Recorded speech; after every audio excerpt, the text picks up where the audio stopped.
여러분 안녕하십니까? 백만개미 한세구입니다. 11월 3일 목요일 시장 정리하겠습니다. 파월 의장의 입은 어제 매서웠습니다. 뉴욕 시장은 어제 오전 내내 사실은 숨죽이고 기다리고 있었죠. 연준의 발표를. 그러다가 이제 금리 발표가 예상대로 75bp 이렇게 나오니까 이제 슬슬 상승 모드로 가고 있었습니다. 그러다가 이제 이어진 파월 의장의 인터뷰 내용이 시장을 그냥 밑으로 끌어내리고 말았습니다. 그래서 미 시장 영향 때문에 우리 시장은 뭐 당연히 오늘 하락 출발할 수밖에 없었고, 그렇지만 우리 시장은 굉장히 빠르게 낙폭을 줄였다. 이게 이제 특징이다 할 수가 있습니다. 오늘 이제 우리 시장에서 코스피 시장은 아침에 당연히 한 1.7% 가까이 하락을 해서 2300 밑에서 출발을 했습니다. 그렇지만 전혀 뜻밖의 진짜 오랜만에 개인들의 강력한 매수로 지수 낙폭을 줄여갔습니다. 그러다가 이제 외국인들이 시간이 흐르면서 오후로 가면서 매수 쪽으로 방향을 틀면서 어제 저점을 뛰어넘고 한때는 이제 플러스까지 어제 종가보다 오르는 그런 모습도 장이 끝날 무렵에 잠깐 보여줬지만, 이제 동시효과에서 기관이 이제 매물을 많이 동시효과에 내놓고 그래서 이제 외국인은 좀 사고, 그러면서 시장이 조금 끝에 가서 조금 이렇게 처지는. 근데 이거는 이제 위클리 옵션 좀 영향을 받은 거라고 이제 생각이 드는데, 아무튼 그렇게 끝났습니다. 그래서 오늘 이제 코스피 지수는 2329.17포인트, 어제보다 0.33%. 그러면 나스닥이 3% 이상 하락한 거에 비하면 우리는 오늘 굉장히 잘했다, 선방했다, 이렇게 볼 수가 있습니다. 코스닥도 마찬가지입니다. 코스닥도 1.7%나 하락하면서 출발을 했어요. 근데 여기서도 마찬가지로 개인은 사고 기관은 파는 그런 상황이 계속됐고, 외국인은 이제 중간에서 왔다 갔다 하다가 오후 접어들면서 매수 쪽으로 방향을 전환해 줌으로 해서 코스닥도 좀 낙폭을 급격히 줄이는 그런 모습을 보였습니다. 그래서 오늘 코스닥 종가는 694.13포인트, 어제보다 0.46% 하락을 하면서 장을 마감을 했습니다.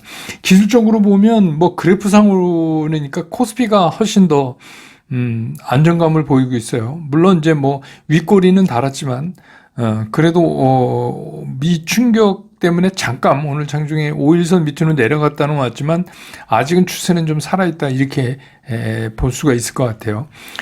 수급상으로 보면 특이했던 게 뭐냐면 10월 20일 이후로 처음으로 개인이 매수 우위를 보였다는 겁니다.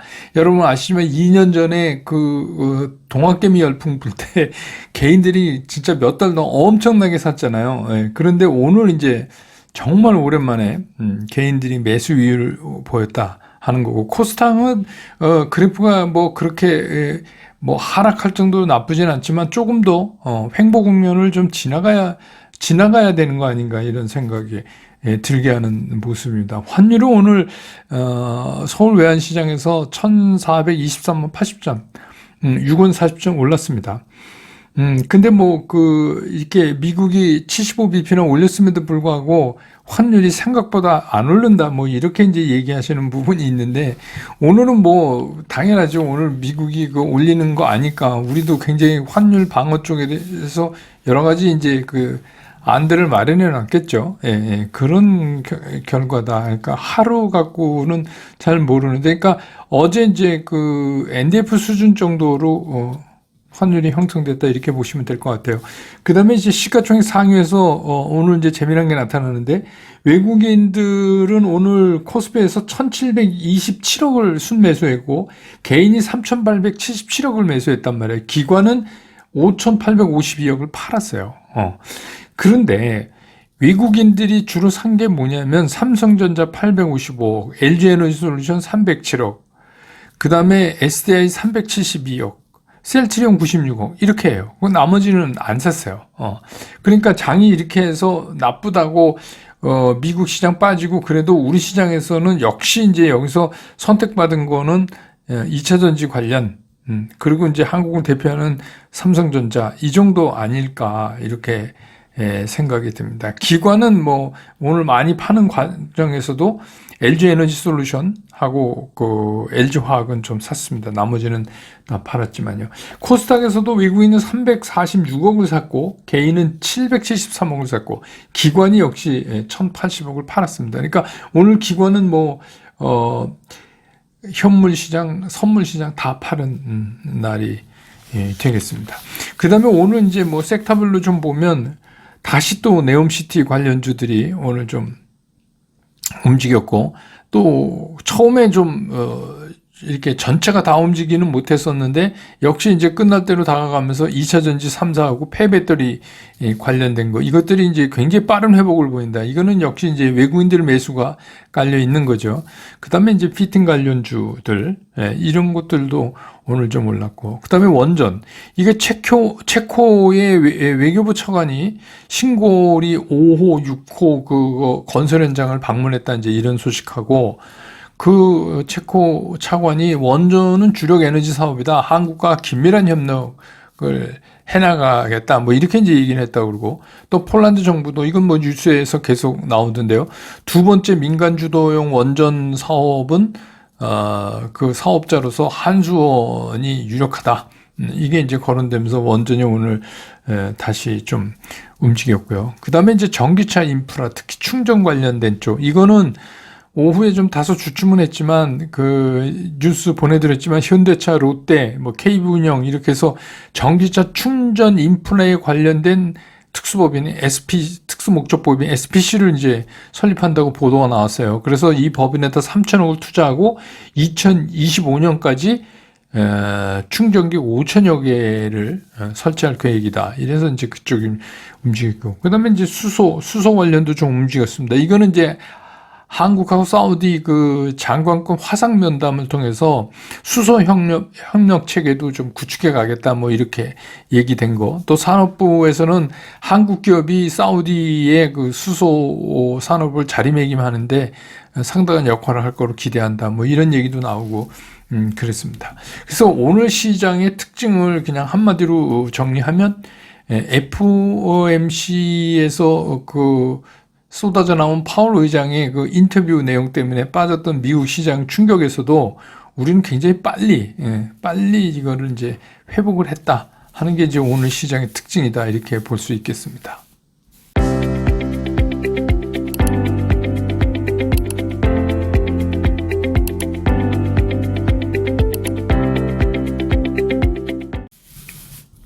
시장을 보면 사실 따지고 보면 이런 거죠. 시장이 연준한테 너무 많은 거를 기대했던 것 같아요. 그러니까 뭐 그러니까 할 수 있는 거 다 했잖아요. 좋은 거. 여러분 생각해 보세요. 뭐 75bp, 그 다음에 다음 달에 50bp, 이거는 다 어느 정도 공감대가 형성돼 있었던 거 아니에요.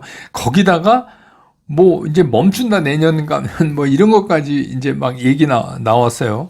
그래서 뭐 역시 이제 75bp 올리는 거로 발표가 됐고 뭐 다음 달 50bp는 뭐 당연하죠. 근데 이제 문제는 뭐냐면 그 시장에서 그렇게 바라던 그 연준이 금리 인상을 멈춘다거나 내년에 들어가면서 아니면 이제 뭐 피봇 이거는 이제 거꾸로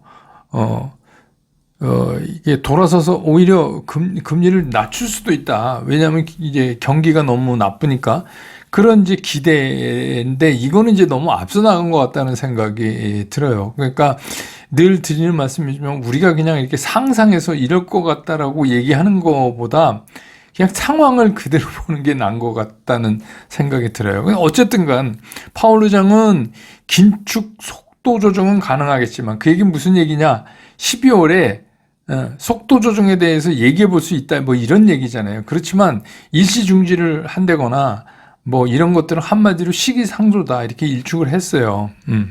그러니까 이제 그것 때문에 발표를 기다리다가 75bp 예정대로야 하고 싹 올라가던 시장이 그냥 툭 하고 이제 떨어져 버린 거죠.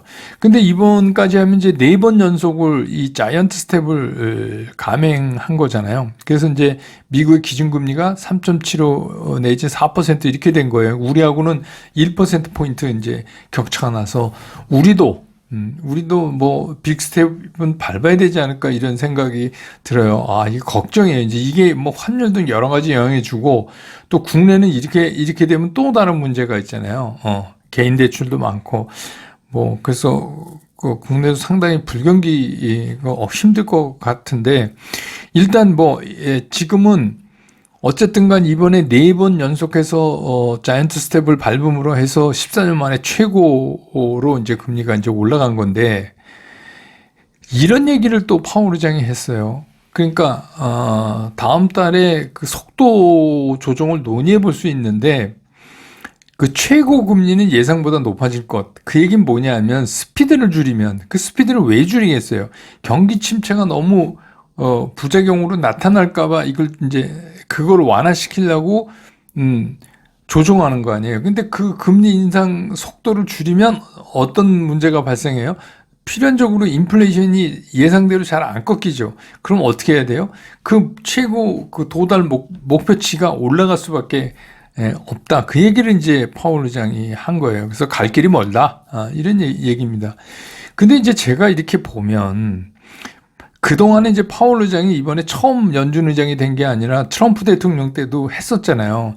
근데 이 양반이 그 굉장히 좀 이 경제 관료지만 정치적이에요. 그 말하고 이러는 게 제가 그 행간을 잘 읽어야 되는 사람이라고 이제 얘기를 했잖아요. 그래서 이게 이렇잖아요. 그러면 연준이 이 금리 인상 속도를 스텝 다운 시키거나 아니면 뭐 피벗 하거나 뭐 이런 거에 하면 그 마땅한 뭐가 있어야 돼요. 그 증거가, 에비던스가 있어야 돼. 그걸 안 하고는 제가 보는 파월 의장은 쉽게 그거를 그냥 안 할 것 같아요. 그게 뭐냐면 이제 실업률 아니에요. 근데 미국 실업률이 높아져야 되는데 이게 실업률이 생각보다 괜찮단 말이에요. 물론 이제 이 실업률의 오류에 대해서 얘기하는 분도 있지만 오류건 어떻건 그거는 딱 우리가 볼 수 있는 수치 아니에요. 그러니까 연준 입장에서는 그거하고 CPI도 마찬가지예요. CPI에 대해서도 뭐 어떤 문제가 있고 뭐 못 빼고 뭐 직전 달에 비해서 어떻게 하면 뭐 곱하기 12 하면 향후는 인플레이션이 어떻고 이렇게 얘기하지만 그렇지만 연준 입장에서는 나온 수치를 그냥 볼 수밖에 없어요. 그래서 제일 중요한 게 이제 실업률하고 CPI인데 이게 연준한테 계속 지금 힘을 실어주고 있잖아요. 야, 경기 나빠. 우리 이제 큰일 나. 니네 계속 세게 올리면. 그런데 실업률이 안 올라.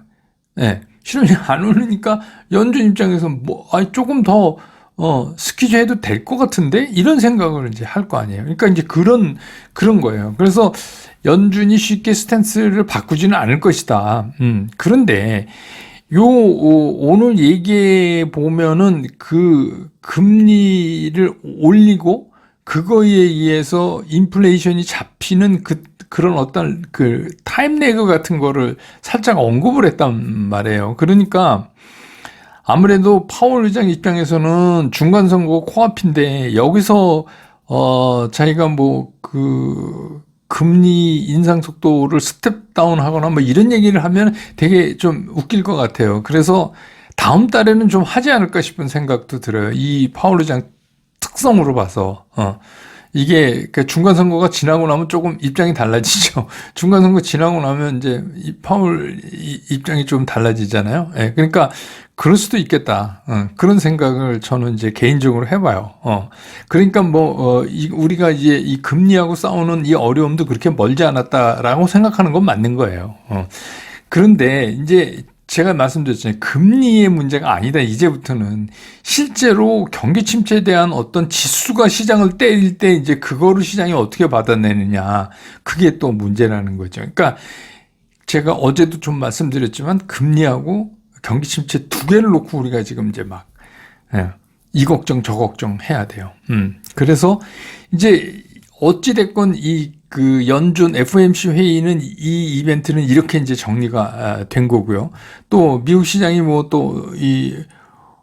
우리 시장처럼 내일 또 굉장히 강하게 튀어오를 수도 있죠. 반등. 왜냐면 어저께 너무 어이없이 주저앉았으니까, 뭐 그럴 수도 있는 거 아니에요. 예, 그거는 뭐 모르는 거죠. 왜냐하면 이게 뭐가 크게 바뀐 게 없잖아요, 지금. 그냥 우리가 상상하고 기대했던 게 좀 이렇게 된 거지. 예, 그런 거죠. 예. 그래서 이제는 8일 날 중간선거 미국 있고 10일 날 이제 발표되는 그런 이제 CPI가 또 우리를 기다리고 있어요. 그러니까 뭐 계속 지금 이제 그러니까 이 구간을 갈 때는 우리는 이제 어쩔 수 없어요. 근데 요 미국 중간선거 결과가 우리 시장에 또 의외의 변화를 줄 수도 있어요. 그게 뭐냐면 이건 뭐 상상이니까 돈 내는 거 아니니까 마음대로 해도 되죠. 그렇다고 행동을 하시면 안 됩니다. 그런 쪽으로 한번 생각을 해보실 필요가 있다. 특히 이제 지금 공화당이 그 상원 하원을 다 장악하는데 특히 이제 조지아주 같은 경우에 공화당이 그 상원 하원을 다 장악하고 조지아주도 갖고 이렇게 됐을 경우에 현대차의 움직임에 또 새로운 힘을 실을 수도 있어요.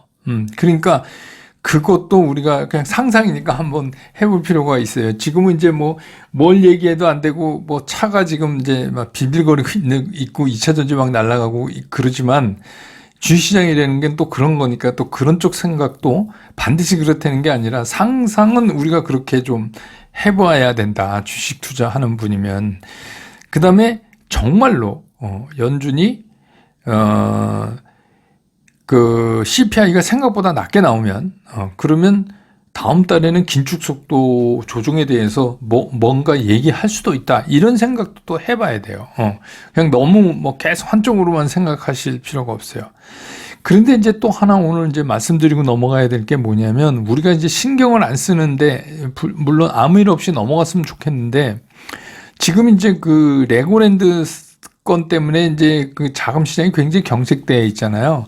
그런데 이제 하나가 또 신경 쓰는 게 일이 생겼어요. 뭐냐면 이제 흥국생명의 그 외화 연구체 콜옵션 포기 이거거든요. 이게 뭐냐면 이제 5억 달러 규모인데 이게 연구체는 이걸 자본으로 잡아요. 연구체는 왜냐하면 글자 그대로 연구체니까 이거는 부채라기보다는 자본의 개념으로 이제 잡는데 이게 보통 이제 연구체를 발행해서 이건 이제 외화로 발행되는 연구체니까 주로 이제 그 싱가포르에 있는 투자자들이 많이 사요. 투자법인이나 이제 그 사람들이 그걸 사가요. 사가면 묵시적으로 이게 5년에 이제 콜옵션을 행사하게 돼 있는데 5년의 콜옵션에서 그 채권을 사줘야 돼. 그 얘기는 뭐냐면 그 채권을 샀던 사람, 빚쟁이한테 돈을 갚는 거잖아요. 어떻게 해요? 거기에 이제 그 표시되어 있는 레이트대로 이자 주고 자, 잘 썼어. 이렇게 주고 그거를 차원 발행해서 연장하는 거 있잖아요. 연구체지만 그거를 계속해서 가지고 있는 게 아니라 5년마다 그걸 갚아주니까 산 사람 입장에서는 그냥 묵시적으로 통례상 갚아준다 이렇게 생각했는데 그거를 홍수님이 못하겠다 이런 거예요. 이게 왜 못하겠다고 했냐면 이게 이자를 8% 준다 그래도 안 팔리는 거지. 그러니까 차원 발행을 못한 거예요. 그러니까 뭐 갑자기 5억 불을 어떻게 해요? 이거를 못하죠. 근데 이거를 그냥 무슨 수로 쓰든지 이거 한다고 그래서 이거를 그냥 부채를 사갖고 없애버리면 어떤 문제가 생기냐면 그 RBC라고 지급 여력 있잖아요. 지금 이 흥sem이 한 157점 몇 뭐 이렇게 되는가 봐요. 그런데 이게 150% 이상인데 그 밑으로 탁 떨어져 버리잖아요. 왜냐하면 이게 자본으로 잡혀 있으니까. 그래서 지금 이제 이러지도 못하고 저러지도 못하고 이렇게 됐는데 이거는 좀 어떻게 막아야 되는데, 그러면 이제 이 흥국생명뿐만이 아니라 그 우리나라의 그 외화 표시 연구체 이 시장이 딱 멈춰서는 거예요. 그러면 이것도 이제 상당히 큰 자금 경색의 문제의 하나가 되고 또 외국인들한테 상당히 레퓨테이션 문제가 생기죠. 야, 한국 외화 표시 연구체는 사지 말자 이렇게 될 수도 있잖아요. 그러니까 그래서 자꾸 신경 써요. 그렇지만 이게 이제 5년 안에 이거 못하면 스텝업이라고 그래서 이자가 올라가거든요. 그러니까 이게 뭐 4.47%인데 6.7% 이자를 내면서 흥국생명은 질질 끌고 가야 돼요.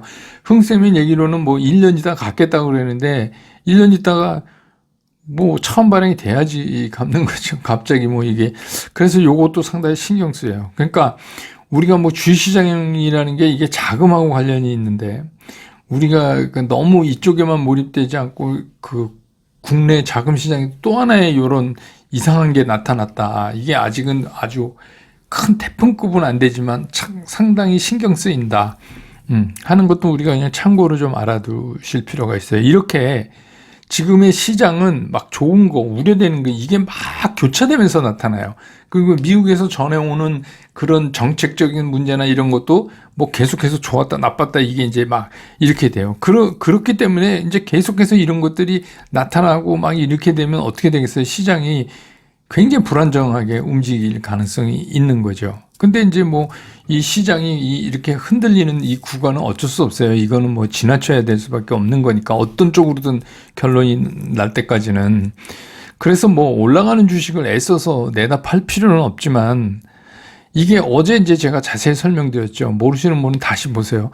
그래서 파는 시점, 그것도 뭐 그 정배열이 된 종목, 그 다음에 이슈 종목들 매매는 어떻게 해야 되는가, 이런 말씀을 이제 어떤 원칙을, 기준점을 잡고 매매를 하시고 이렇게 됐을 때는 다시 사는 거고, 뭐 이런 말씀을 이제 제가 드렸어요. 그러니까 어떤 분 댓글에 왜 자꾸 매매를 유발하느냐, 이게 장기 투자라는데 그런 의미 아닙니다. 그러니까 제가 이제 제일 답답하고 아쉬운 게 그런 말씀을 드리면 자꾸 이거를 오해하시고 잘못 알아들으시는 분이 있어요. 그래서 뭐 제가 앞만 말씀을 잘 드리면 뭐 하겠어요. 잘못 알아들으시는데. 그런 부분이 아니라 제가 오프라인 설명회 때 보니까 그런 매매 기점을 잡는 거를 잘 모르신다. 그래서 그럴 때는 이렇게 해라. 이렇게. 그러면 이제 더 시장 보는 눈이 달라지잖아요. 그래서 이제 알려드린 겁니다. 그래서 오늘 시장에 대한 정리는 이제 이렇게 하고요. 오늘 목요일인데 목요일은 여러분 아시는 이제 여의도 다락방. 그것도 뭐 상당히 구독자가 많이 늘어나고 있어요. 그 여의도 다락방, 여의도 구세주, 그거 이제 녹화가 저녁에 있습니다. 그래서 저는 바로 이제 녹화장으로 가야 되는데, 그래서 여러분 댓글 달아도 제가 돌아와서 늦게 거기에 답을 달아드릴 테니까 그렇게 이해하시고, 내일 또 금요일입니다. 그래서 제 얘기대로 미국 시장이 내일 좀 튀어 올랐으면 좋겠네요. 뭐 어찌 됐건 그렇게 생각하면서 내일을 또 기다려 보겠습니다. 저는 내일 장 끝나고 다시 여러분 곁으로 돌아오겠습니다. 여러분 고맙습니다. 투자스쿨에서 여러분들한테 전달해 드릴 메시지는 최종적으로 간결하다, 쉽다, 치우침이 없다. 이거를 제가 여러분들한테 강조를 드리는 거예요. 저는 앞으로 이제 여러분들과 함께 이렇게 하려고 합니다. 여러분과 함께 성공 투자로 갈 수 있으면 좋겠습니다.